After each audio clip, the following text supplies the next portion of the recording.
property of the para and ferromagnetic substance। फेरो, जैसा कि पहले हम लोगों ने क्या किया, स्टडी किया है,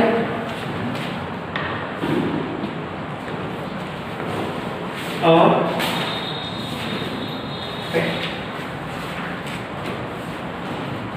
हम लोगों ने स्टडी किया था कि जब डायमैग्नेटिक सबस्टेंस को मैग्नेटिक फील्ड में रखेंगे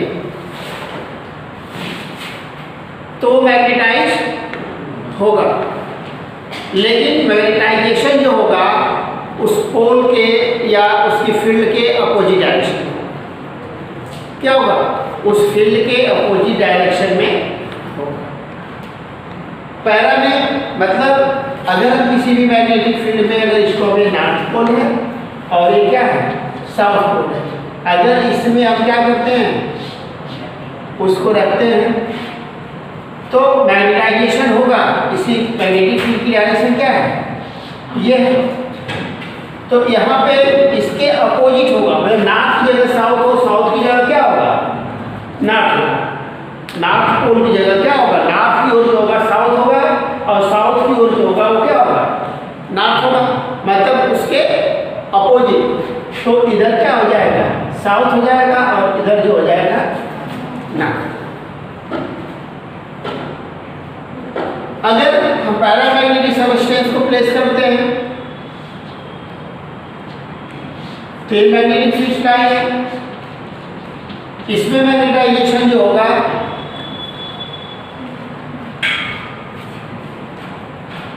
उल्टा होगा।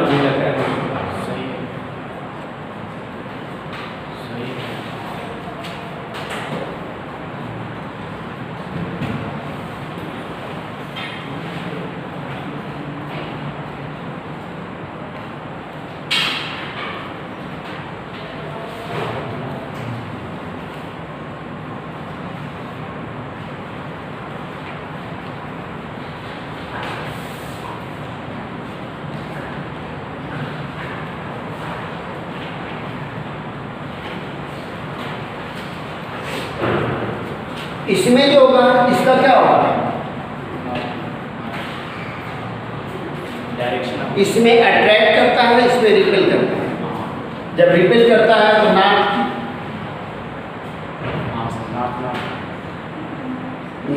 ये साउथ होना चाहिए, ठीक, और यहाँ पे होगा साउथ और यहाँ पे होगा। फिर अगर इसको रखते हैं तो इस मैग्नेटिक फील्ड में अगर रखेंगे तो क्या करेगा, जब रिपेल करेगा तो एक कंडीशन में जा करके क्या होगा रुक जाएगा।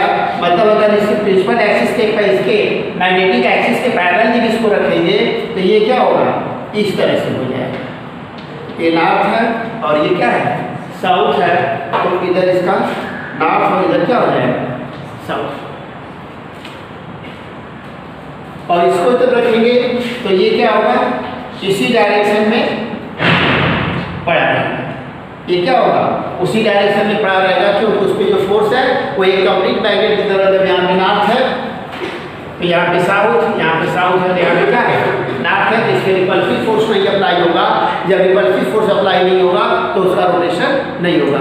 दैट मीन्स अगर डायमैग्नेटिक सबस्टेंस को मैग्नेटिक फील्ड में अगर क्या करते हैं प्रिंसिपल एक्सिस क्या मैग्नेटिक लाइन फील्ड के पैरेलल अगर रखते हैं उसकी एक्सिस को मैग्नेट के, तो वो क्या होगा रोटेट होकर के वो मैग्नेटिक फील्ड के इसकी एक्सिस क्या होगी परपेंडिकुलर हो जाएगी, लेकिन इसकी एक्सिस जो होगी इसमें कोई डिफरेंस नहीं, वो वैसे ही पड़ी रहेगी।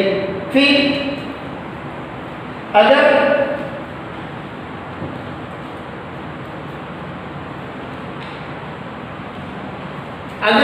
हम क्या करते हैं मैग्नेटिक फील्ड में हम फेरोमैग्नेटिक सबस्टेंस को प्लेस करते हैं, डायमैग्नेटिक सबस्टेंस को क्या करते हैं प्लेस करते हैं, तो मैग्नेटाइजेशन जो होगा अगर वो मैग्नेटिक फील्ड क्या है नॉन यूनिफॉर्म, क्या है नॉन यूनिफॉर्म। जब यूनिफॉर्म फील्ड होगी तो उस पर कोई इफेक्ट नहीं होगा, जैसा है वैसा करेक्टर होगा। लेकिन नॉन मैग्नेटिक फील्ड जो होगी, नॉन यूनिफॉर्म होगी, तो उसमें कोई एक प्लेस ऐसा होगा जहाँ पे कि मैग्नेटिक फील्ड क्या होगी, स्ट्रॉन्गर होगी, और कहीं पे ऐसा होगा जहाँ पे क्या होगी, वो वीकर। तो उस कंडीशन में diamagnetic substance tends to move from stronger to weaker. तो मैग्नेटिक सबस्टेंस जो होगा, डायमैग्नेटिक सबस्टेंस जो होगा, वो क्या करेगा, मूव करेगा। कहाँ से, स्ट्रॉन्गर से वीकर। मतलब स्ट्रॉन्ग मैग्नेटिक फील्ड होगी, उससे वो क्या करेगा, दूर भागेगा, और क्या होगा, जो वीकर होगी उसकी ओर आएगा। ऐसा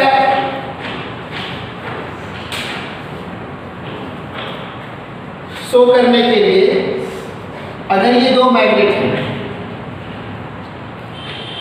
एक नॉर्थ पोल है और एक क्या है, साउथ पोल, तो यहाँ पे मैग्नेटिक फील्ड इंटेंसिटी जो इनके पोल पे कम होगी और बीच में क्या होगी, ज़्यादा। अगर यहीं पे इनको दूर दूर कर दिया जाए, इनके बीच की डिस्टेंस क्या की जाए, इंक्रीज कर दिया जाए, तो ये नॉर्थ हो गया और ये साउथ हो गया। तो इनके पोल पे जो मैग्नेटिक फील्ड की स्ट्रेंथ होगी वो क्या होगी, ज़्यादा होगी, वो स्ट्रॉन्गर होगी, और इसके बीच में जो होगी वो क्या होगी, वीकर। ठीक। तो अगर हम क्या कर लें, एक वॉच ग्लास लें। वॉच ग्लास क्या होता है, शीशे की प्लेट छोटी सी, जो लैब में आप लोग क्या करते हो, साल्ट को मेजर करते हो, उसके रख करते हो, साल्ट को रख करके उससे क्या करते हो, मेजर करते हो। तो अगर इसमें हम क्या करेंगे, किसी भी मैग्नेटिक सबस्टेंस को रखेंगे, तो मैग्नेटिक सबस्टेंस को रखेंगे तो वो ऐसे हम रख देंगे, तो ऐसे बनेगा, ये बनना चाहिए ना। लेकिन वो क्या करेगा, ये कहा गया है कि डायमैग्नेटिक सबस्टेंस को अगर हम किसी मैग्नेटिक फील्ड में रखते हैं तो वो मूव करता है किधर, क्यों, स्ट्रॉन्गर से वीकर की ओर। तो इसके मिडिल में मैग्नेटिक फील्ड की स्ट्रेंथ क्या है, स्ट्रॉन्ग है, और एंड में क्या है, कम है। तो इसका शेप जो होगा ये न रह करके ये क्या होगा, इस तरह से, मतलब यहाँ पे कम हो जाएगा और किनारे पे मैग्नेटिक सबस्टेंस क्या होगा, ज़्यादा होगा। वहीं पे जब इस पे हम रखते हैं तो मैग्नेटिक फील्ड की स्ट्रेंथ क्या है, यहाँ पे ज़्यादा है और बीच में कम है, तो कम की ओर मूव करेगा, मतलब ये चीज़ यहाँ पे ऐसे बन जाएगा। मिडिल में जो होगा इसका से हिप क्या होगा, ऊपर की ओर हो जाएगा, और किनारे में क्या होगा, नीचे हो जाएगा। फिर अगर हम क्या करते हैं, वैसे इसके लिए करेंगे,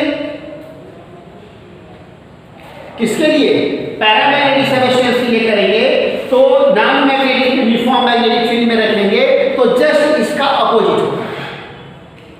ये क्या करेगा, वीकर टू स्ट्रॉन्गर मूव करेगा। ये क्या करेगा, वीकर टू स्ट्रॉन्गर मूव करेगा। दैट मीन्स यहाँ पे मैग्नेटिक फील्ड क्या है, ये नॉर्थ है और ये साउथ है, तो बीच में मैग्नेटिक फील्ड स्ट्रांग होगी और यहाँ पे वीक होगी। तो वॉच ग्लास में अगर उस सबस्टेंस को रखते हैं तो ये इस तरह से ही उसका क्या करेगा, ये इस तरह से बनेगा। और दूसरे वाले के लिए अगर इसको डिस्टेंस को इंक्रीज कर देते हैं तो ये मैग्नेटिक फील्ड यहाँ पे ज़्यादा होगी, ये बीच में क्या होगी, वीक होगी, तो ये फील्ड जो होगी वो इस तरह से बनेगी। ठीक। फिर अगर हम क्या करते हैं, डायमैग्नेटिक सबस्टेंस को, मैग्नेटिक सोल्यूशन को क्या करते हैं, इसके मैग्नेटिक सोल्यूशन को पोर करते हैं। इसमें you tube shape magnet tube है, इसको इरेज कर दें।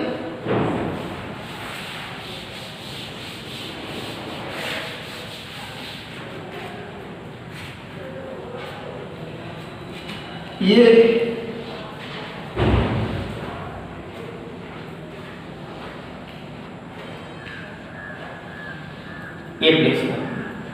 तो जब इसमें हम पोर करेंगे, लिक्विड फॉर्म में है, अगर इसको हम पोर करेंगे तो वो इस तरह से होगा,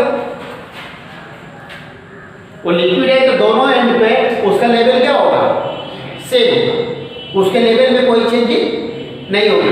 लेकिन जब डायमैग्नेटिक सबस्टेंस होगा, इसको यू शेप ट्यूब में अगर पोर किया और इसको क्या करेंगे, नॉर्थ और साउथ पोल मतलब एक मैग्नेटिक फील्ड में इसको ले आकर क्या करते हैं, प्लेस करते हैं।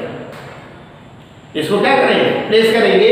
तो जिस एंड को इसमें प्लेस करेंगे इसका लेवल जो होगा डाउन हो जाएगा, दूसरी साइड का लेवल क्या करेगा, रेज कर जाएगा। ये क्या करता है, स्ट्रॉन्गर टू वीकर को कर रहा है। तो यहाँ पे मैग्नेटिक फील्ड जो स्ट्रॉन्ग है ये क्या करेगा, रिपेल भी होता है। रिपेल होता है तो क्या होगा, दूर की ओर लगेगा। और वहीं पे इसके लिए इस चीज को देखा जाए,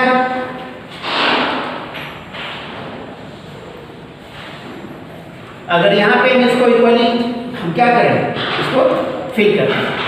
अगर यहाँ पे मैग्नेटिक सबस्टेंस को रखेंगे तो ये क्या करेगा, इसको अट्रैक्ट करेगा। मतलब यहाँ पे लेवल ऊपर चला जाएगा और यहाँ पे लेवल क्या होगा, डाउन होगा। मतलब ये क्या करता है, उसको अपनी ओर अट्रैक्ट करता है। ठीक। फिर अगर हम क्या करें, अगर डायमैग्नेटिक गैस,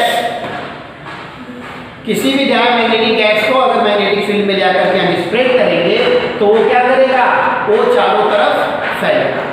ये प्रोसेस दोनों में होगा, चाहे वो डायमैग्नेटिक हो चाहे पैरामैग्नेटिक सबस्टेंस हो। अगर गैसेस फॉर्म में है, मैग्नेटिक फील्ड में उसे छोड़ते हैं तो गैस क्या होगी, पूरी उसका वो फैल जाएगी, चारों तरफ क्या होगी, उस फील्ड में फैल जाएगी। ऐसा नहीं होगा कि वो एक जगह पे बनी रहेगी। फिर पैरामैग्नेटिक सबस्टेंस का ससेप्टिबिलिटी, दैट मींस ये वैल्यू क्या है, उसके लिए इंडिपेंडेंट ऑफ दी टेम्परेचर, यह टेम्परेचर पे डिपेंड नहीं, इसकी ये वैल्यू जो है टेम्परेचर पे डिपेंड नहीं करती है। और वहीं पे पैरामैग्नेटिक सबस्टेंस जो है उस पे ये क्या करती है, एक टेम्परेचर पे डिपेंड करती है और क्रिटिकल टेम्परेचर करते हैं केल्विन टेम्परेचर के इनवर्सली प्रोपोर्शनल। क्या होती है, केल्विन टेम्परेचर के इनवर्सली प्रोपोर्शनल होती है। वहीं पे अब हम लोगों ने डाया और पैरामैग्नेट को हमने क्या किया, स्टडी किया। तो जो भी क्वालिटी होती है पैरामैग्नेट में वही क्वालिटी क्या होती है फेरोमैग्नेट में। डिफरेंस क्या है, ये वीकर होता है और यहाँ पे वो क्या होता है, स्ट्रॉन्गर होता है। तो पूरे एक्शन होंगे इसके ही जैसे होंगे, लेकिन वो क्या होंगे, उसमें स्ट्रॉन्गर होंगे। दोनों में डिफरेंस जो होगा, strongly attract towards the magnetic field. अगर उसमें क्या करेंगे, मैग्नेट रखते हैं तो क्या अट्रैक्शन उसका होगा, जैसे ये मूव कर रहा था किससे, स्ट्रॉन्गर टू वीकर और ये वीकर टू स्ट्रॉन्गर, तो वो और ज़्यादा फास्ट मूव करेगा। फिर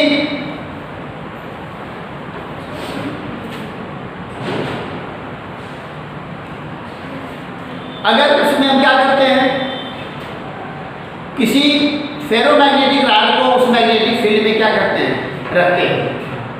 और ferromagnetic rod freely suspended in the magnetic field radially sets itself in the magnetic field. वो अपने आप को रेडियली क्या करेगा, सेट करेगा।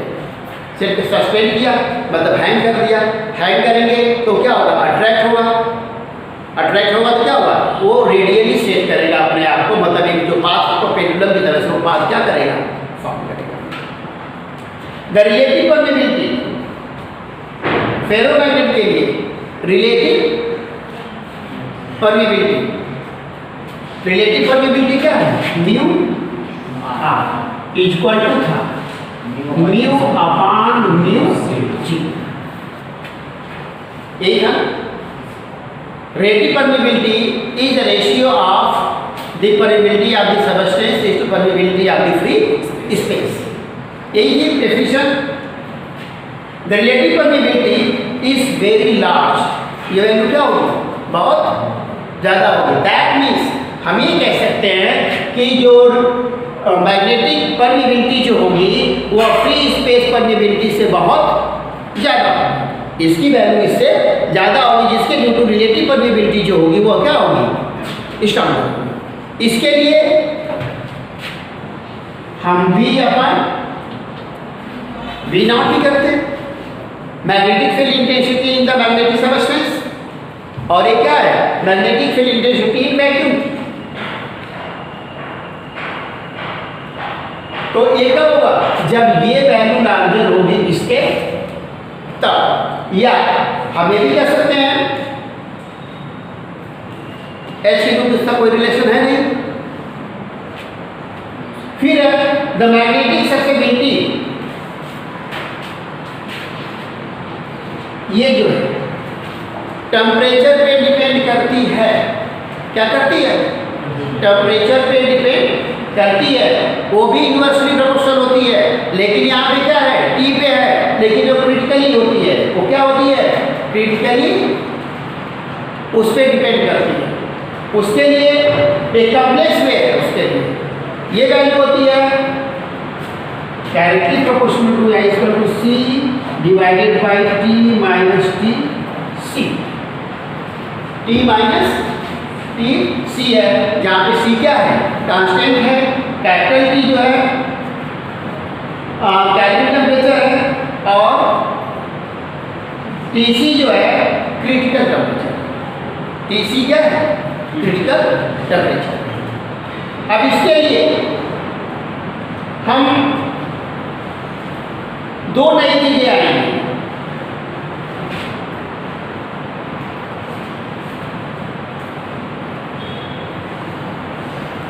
इसमें B vector, B vector, B क्या है, मैग्नेटिक फील्ड इंटेंसिटी है। ये जो होगा फेरोमैग्नेटिक हिस्टेरिस होगा, और दिया हुआ है कि these are the good conductor of the electricity.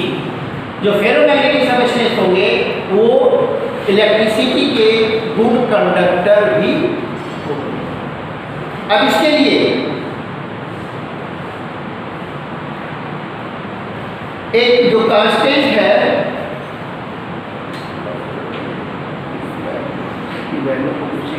दिया है,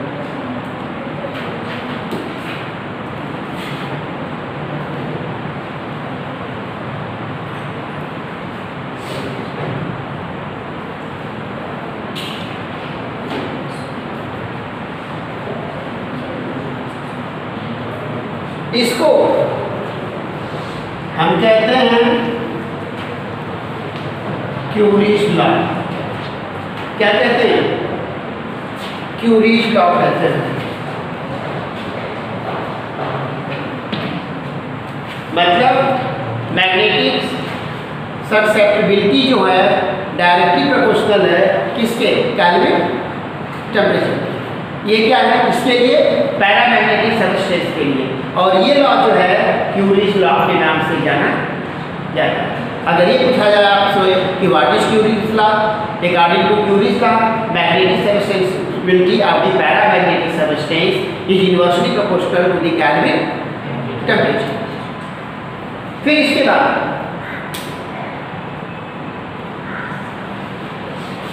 ये टेम्परेचर,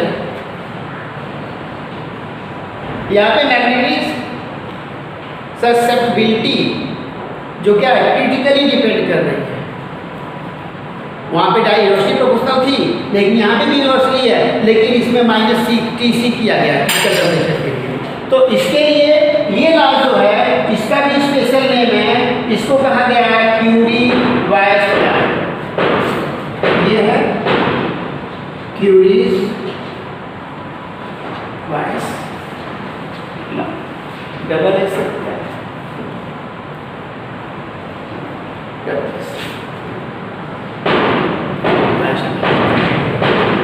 इसमें पूरे टर्म को हमने बता दिया। सी क्या है, कांस्टेंट है, वो भी क्या कर सकते हैं, उस कांस्टेंट का नाम क्यूरी-वायस कांस्टेंट कह सकते हैं। फिर टी क्या है, कैल्विन टेम्परेचर है, और सी जो है वो क्रिटिकल टेम्परेचर।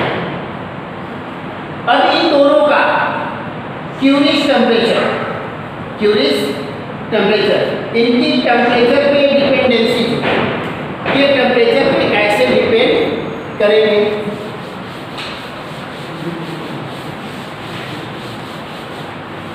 ये टेम्परेचर पे डिपेंड कर रहा है, कैसे डिपेंड कर रहा है,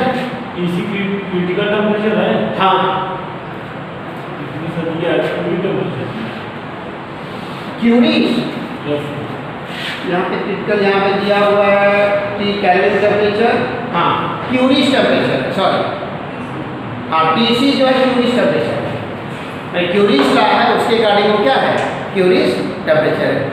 क्रिटिकल टेम्परेचर तो उसमें है थर्मोडायनामिक्स में।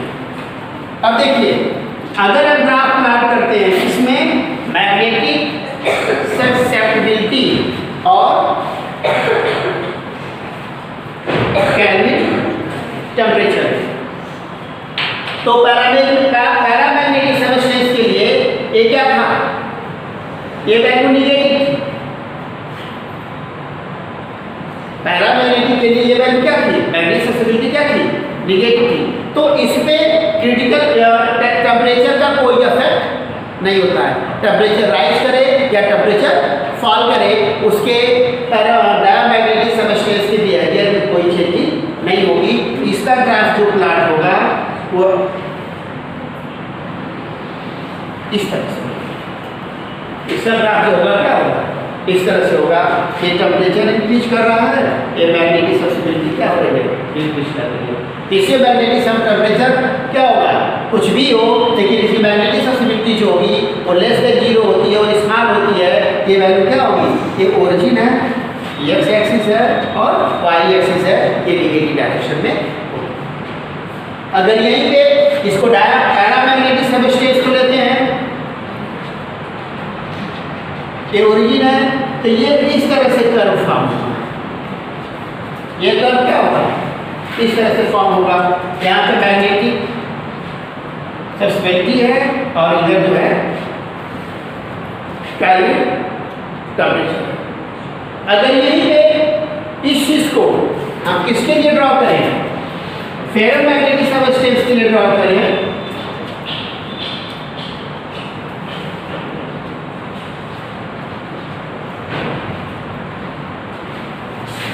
ये क्रिटिकल टेम्परेचर है, तो इसके लिए इसका कर्व जो होगा